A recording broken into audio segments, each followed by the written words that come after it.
Welcome back to the Business Basics Hub. I'm so glad you're here today because we're tackling a massive decision you're going to face when starting a business with a partner. We're talking about choosing between a general partnership, a GP, and a limited liability partnership, an LLP.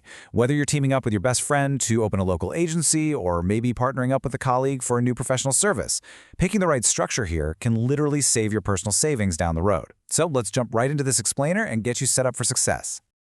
Quick housekeeping note before we dive into the details. This explainer is for general educational purposes only, so it's not legal, tax, or financial advice. Laws definitely vary depending on where you live, but don't sweat it. My goal today is just to cut right through all that legal jargon. We're going to make these concepts crystal clear, fluff-free, and super easy to understand so you can make confident decisions.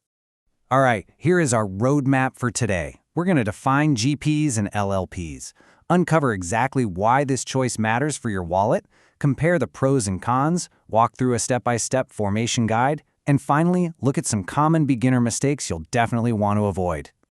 Okay, part 1, GP versus LLP defined. So a general partnership is actually surprisingly simple. Basically, it's an informal business where two or more people share ownership, profits, and here's the kicker, unlimited personal risk for all business debts. It is the absolute most basic setup you can have. In fact, it forms automatically the very second you and a partner start doing business together to make a profit. You don't even need a written contract or state paperwork to start a GP. A simple handshake? Totally enough. But, and this is a massive point to remember, in a GP, the business and the owners are legally the exact same thing. There's zero legal separation between you and the company.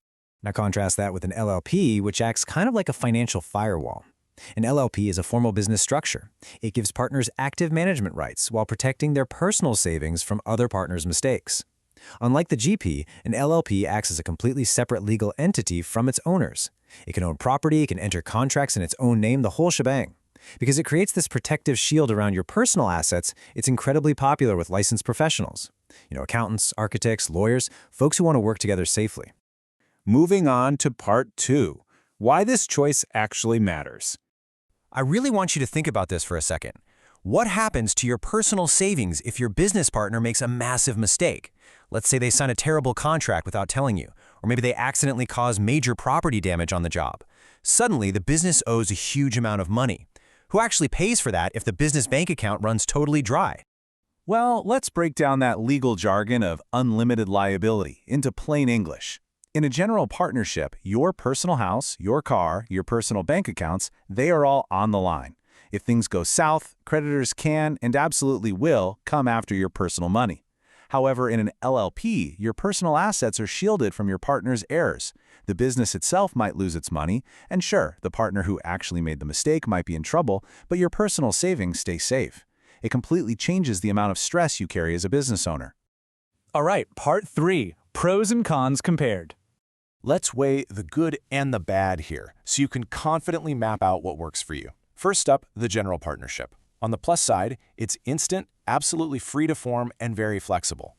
There's no state red tape, no massive legal fees to get started, no ongoing corporate meetings you have to track.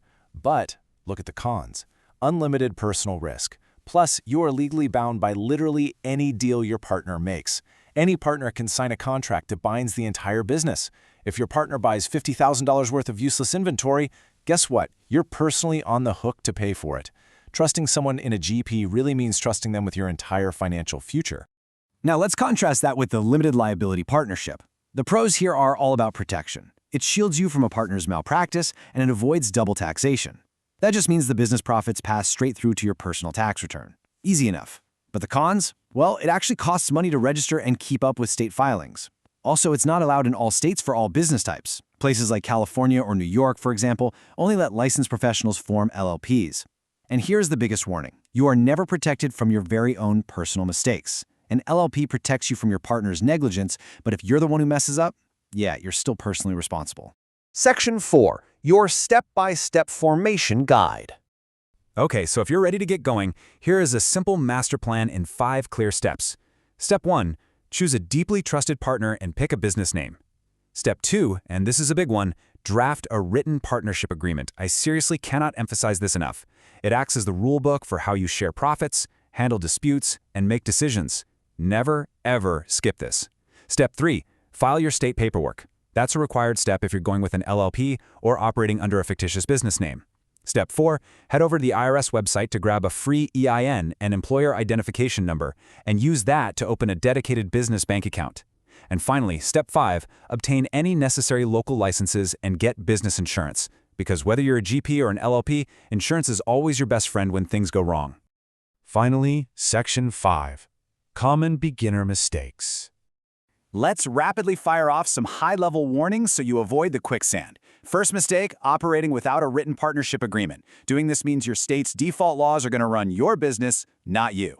Second, mixing personal and business money in one bank account. Please don't do this. Keeping that money completely separate is an absolute must if you want to maintain your legal protections and keep taxes simple. Third, thinking an LLP protects you from your own negligence. It absolutely doesn't. You always need liability insurance for your own actions. And fourth, forgetting to register your LLP in every single state you work in. Remember, if your business crosses state lines, your registration's got to cross with it. We have covered a ton of fantastic ground today.